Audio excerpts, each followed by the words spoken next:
अस्सलाम वालेकुम। आज हम बनाएंगे काबली पुलाव। वैसे तो इसकी बहुत सी रेसिपीज़ हैं, बहुत से ज़्यादा इसके तरीके हैं अलग-अलग बनाने के, लेकिन ये बहुत ही आसान और जल्दी बनकर रेडी हो जाने वाली रेसिपी है और ये बहुत ही अच्छी और जूसी और टेंडर बनती है। तो आपने भी बिल्कुल इसी तरह ही बनाना है। देखिए कितने प्यारे खिलकर अच्छे चावल बने हैं हमारे।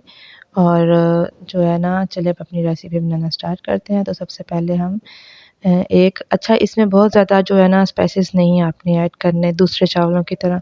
ये बिल्कुल सादा सी रेसिपी है। तो हमने तकरीबन 1 कप घी लेंगे, उसमें ये थोड़े से खड़े मसाले ऐड कर देंगे और चिकन को अच्छी तरह से फ्राई कर लेंगे।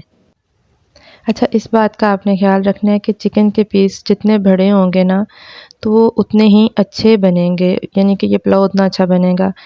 तो वैसे तो ये जो है ना ज़्यादातर बीफ के साथ अच्छा बनता है, लेकिन चलिए आज हम चिकन के साथ बना रहे हैं, तो चिकन के साथ भी ये काफ़ी अच्छा बनता है। आपने बड़े-बड़े स्लाइस कर लेने हैं चिकन के और उनको आपने थोड़ी देर एक साइड से फ्राई करना है और फिर आराम के साथ आपने बिल्कुल किसी चिमटे के बारीक चीज़ के साथ इसकी साइडों को चेंज करके तो अच्छा सा कलर दे लेना है, ठीक है? अच्छा, एक बात का ख़्याल रखना है कि फ्राई करने से पहले अगर आप चिकन को थोड़ा-सा सिरका और नमक लगाकर रख देंगे ना तकरीबन आधा घंटा के लिए, तो फिर आप धोकर इसको इस्तेमाल करें। एक तो जो इसका एक्सेस पानी होता है वो निकल जाता है और दूसरा जो है ना इसके अंदर नमक चला जाता है और उससे इसका टेस्ट जो है ना बहुत ही अच्छा आ जाता है।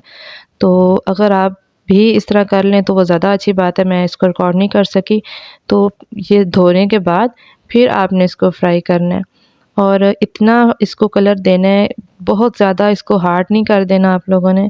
बस लाइट सा आपने फ्राई करना है इसको कि हल्का-हल्का इसके ऊपर कलर आ जाए और एक इसके ऊपर स्किन बन जाए।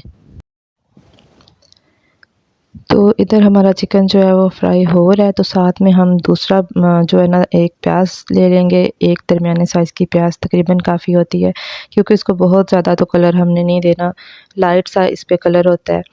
तो जो है ना चिकन को फ्राई करके तो आप सेपरेट कर लेंगे और इसी घी को आप कुकर में डाल दें, क्योंकि ये पीस बड़े-बड़े हैं, तो इसलिए जब तक ये कुकर में गलेंगे नहीं तो अंदर तक फ्राई होने से नहीं पकते।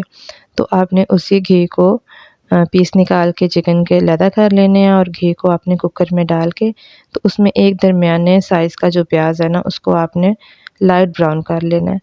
तो उसमें थोड़ा-सा पानी शामिल करेंगे, यानी कि उसका तड़का निकालेंगे, उसका कलर थोड़ा-सा निकल आएगा और साथ में ही हम तकरीबन 1 चम्मच अदरक और 1 चम्मच लहसुन की पेस्ट ऐड कर देंगे।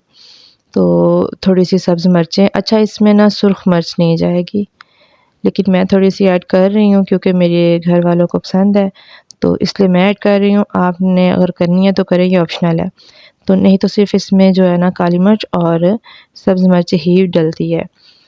तो जी इसमें हम ये सब मसाले ऐड कर रहे हैं और इनको अच्छी तरह से थोड़ा-सा भूनेंगे और भूनने के बाद हमने जो चिकन फ्राई किया था, वो इसमें रख देंगे। इसमें टमाटर वगैरह और कुछ भी एक्सेस जो स्पाइसेस है ना वो नहीं जाएँगे। बिल्कुल थोड़े से मुख्तसर से मसालों के साथ ये बनता है, सिर्फ़ इसके स्टेप आपको याद रखना है। अगर आप इसके स्टेप से सही तरीके से इसको बनाते हैं ना, तो ये बहुत ही अच्छा बन के रेडी होता है और सिर्फ़ आपने तकरीबन 4 से 5 मिनट की सीटी लगानी है, इससे ज़्यादा नहीं, तो ये गल के रेडी हो जाएगा। आपने चिकन साइड पे कर लेना है और जो सूप है इसके अंदर आपने चावल डाल देने और बहुत ज़्यादा हिलाना-जलाना नहीं है। इस पॉइंट पे आप नमक भी चख के और डाल सकते हैं अगर आपको कम लगता है तो। तो जी इसको आप ढकना दे के साइड पे कर दें और साथ में हम अपने जो है ना गाजर को बारीक-बारीक स्लाइस में कट कर लेंगे। ये जितनी बारीक होगी उतनी अच्छी फ्राई हो जाएगी। तो 1 चम्मच घी में आपने इसको फ्राई कर लेना है और इसमें जो है ना दूसरा इंग्रीडिएंट्स इसका जो मेन है वो है किशमिश का, और उसको मैं फ्राई नहीं करूँगी। उसको घी में फ्राई करने से ना वो फूल जाती हैं और उनका वो टेस्ट नहीं अच्छा रहता। तो जी इधर हमने चिकन भी शामिल कर दिया था और बहुत ज़्यादा आपने इसमें चम्मच नहीं हिलाना। तो आधा चावल जब गल जाएगा तो फिर आपने चिकन ऐड करना है।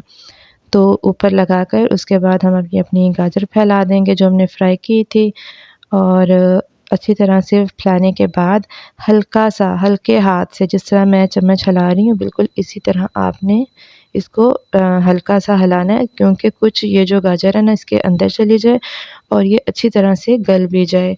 बहुत ज़्यादा ये गली हुई नहीं होती और साथ में ही हम अपने ये किशमिश है इनको फैला देंगे और इसको हम 15 मिनट के लिए दम लगा देंगे।